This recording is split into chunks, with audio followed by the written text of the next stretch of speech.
We're back from our spring break week off, a little time to think.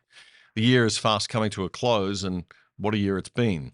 Australians voted for the most left-wing government they've had in half a century or perhaps ever.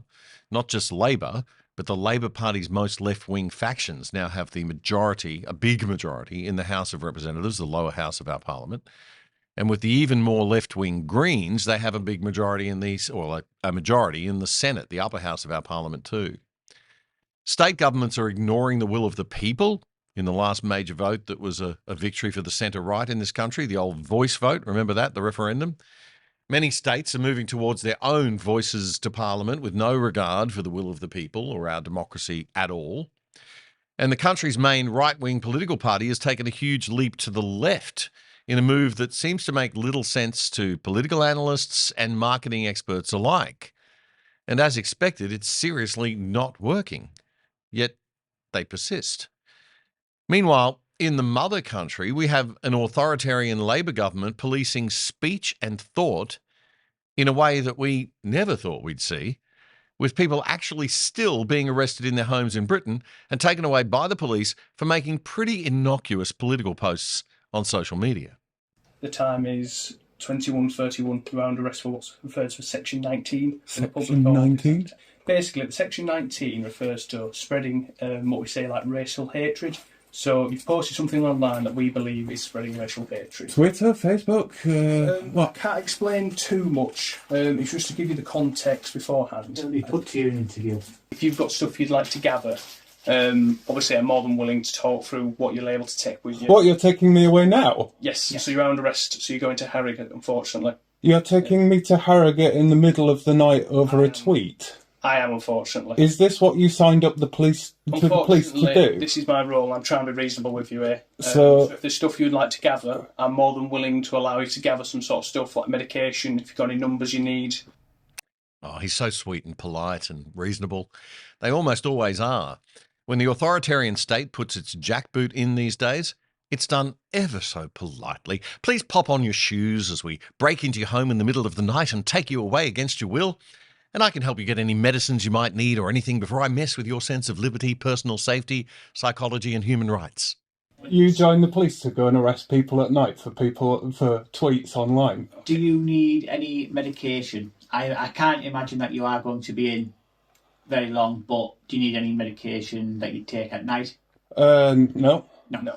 Do you need anything else you can think of? Wallet? Do you want to change your shoes or out? I'd like to put some shoes on if that's all right with you. Of course it is. Righty, huh? We will give you a search here. Search? What? Yeah, just to make sure there's nothing in your pocket that you can harm yourself with whilst you're being transported in the van. We're going to do it in here rather than outside so all your neighbours can go. Oh, fill your boots, mate. I'm good. You do understand I'm going to make the maximum fuss about this free speech union. Yeah, absolutely. You guys just doing your jobs, obviously, but your dickhead bosses have just opened up a world of shit. Trust me, if I didn't have to be here, I wouldn't have been. But I'm happy to give you... I'm quite certain you two have got like 50 better things to do. So the next time there are protests in the UK and people are arrested and the government and the authorities say, oh, it's the far right misbehaving, try to remember this. Try to remember who originally started it all. What in the world is happening with free speech in the UK? Based on what we know about this case, it seems that this man's tweet said, F Hamas. That's supposed to have offended this law, this Section 19 they were talking about of racial offence, causing racial offence online. F Hamas. So if you dump on a terrorist organisation, that is somehow racially offensive. How exactly? Hamas is not a race. The UK Daily Mail newspaper reported a few months ago that 30 people a day are being arrested like that in the UK for stuff they write online. The physical force of the police taking away their civil liberties, removing them from their homes in the middle of the night and taking them away, taking away your basic freedom in response to things that have been tweeted online. It's truly insane. These people aren't a violent threat in any way. One of the more high-profile recent cases is that of the former lead writer, for the hit comedy shows Father Ted and the IT Crowd, a man named Graham Linehan. Spiked magazine in the UK reports that Linehan had only just stepped back onto UK soil when he was arrested by 5 armed police. Linehan's crime is that he simply will not accept gender ideology, and he joins people like J.K. Rowling and Aussies like Sal Grover and Moira Redeeming, who say that men identifying as women must not be allowed to enter women's spaces. Linehan was interviewed by the BBC. I'm about to show you a clip of that, but I want you to watch it on 2 levels. I want you to watch his responses, but I also want you to pay close attention to the nature and framing of the questions that are asked by the UK's taxpayer-funded national broadcaster. For 8 years now, I've been standing up for women's rights and trying to get people's attention about what's happening to kids in gender clinics. In one of the posts, Linehan says if a trans-identified male is in a female-only space, he is committing a violent, abusive act. Make a scene, call the cops, and if all else fails, punch him in the balls. I mean, that's insulting. Sure, it's meant to be. Suggests violence. Sure, but as I say, women have a right to defend themselves from strange men in their spaces. Do you regret tweeting that message now? No, I don't regret I've tweeted. Everything I've tweeted, sometimes I've tweeted a little bit more out of anger because of the frustration at no one paying attention to this issue. Even some on your own side say that sometimes you don't help their cause, your cause, because it would be better to act in a more civil way. Do you accept that? No, I don't think I'm acting in an uncivil way. I will not change the way I speak, the way I act, because of the demands of a few entitled narcissistic men. Who would call themselves trans women? Yeah, again, they're men. Even some on your own side would say that, please, 70 to 80% of the population is on his side. After his airport arrest, Linehan says he was locked in a cell and interrogated by police. His crime, he says, was to have spoken his mind, one of the most serious offences you can commit in the eyes of the British state. As Spiked magazine notes, Linehan's belief that men aren't women is based on biological truth. It is the view of the overwhelming majority of British citizens. It has been upheld by the UK Supreme Court. It is also a protected belief in the workplace under the Equality Act. Yet none of this seems to matter to the UK's thought police. According to Linehan's account, a trans activist claimed offence, and so the Met swooped in, acting as the personal goon squad of the mad, bad and sad. The drama of this arrest sent Linehan's blood pressure through the roof, and he was taken to a nearby hospital emergency ward and admitted for treatment. On his Substack, he wrote, "I was arrested at an airport like a terrorist, locked in a cell like a criminal, taken to hospital because the stress nearly killed me, and banned from speaking online, all because I made jokes that upset some psychotic cross-dressers. To me, this proves one thing beyond doubt. The UK has become a country that is hostile to freedom of speech, hostile to women, and far too accommodating to the demands of violent, entitled, abusive men. In a country where pedophiles escape sentencing, where knife crime is out of control, where women are assaulted and harassed every time they gather to speak, the state had mobilised 5 armed officers to arrest a comedy writer." Unquote. Same point that the other guy we saw get arrested just made.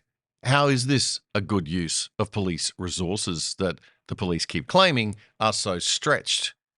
This stuff alone should be enough to see Labor UK booted out of office in Britain for decades, and it no doubt will be come the next election. Spiked magazine says this insanity is no longer unusual, though. It must never, ever be seen as okay, however. What happened to Graham Linehan here is no aberration. This is simply what the UK is now, a nation that locks up comedy writers. We must never make the mistake of thinking any of this is normal.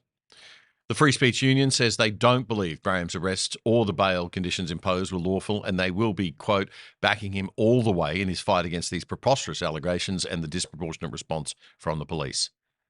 We warned that when basic race and gender vilification laws were introduced in Western countries, including here in Australia, we've got plenty of them in Australia, way too many, We said these laws would be abused politically by the state, and we were told when they were introduced, oh no, they'll never be abused. This is just about protecting people from racism and mean slurs and sexism and discrimination and keeping you all safe. And yet here we are. The UK is in serious trouble. It's absolutely no surprise that we see the rise of Nigel Farage's Reform Party in the polls to new heights. It's now ahead of both major parties in the UK, or what were the major parties. It's something that the Australian Liberal Party seems to be missing and ignoring. We are living in very weird times indeed. Did you know that with a virtual private network or VPN on your computer, tablet or phone, you can log into your favourite streaming services like Netflix from home with an internet address from anywhere in the world and watch all the shows that they offer in other countries, including stuff in different languages?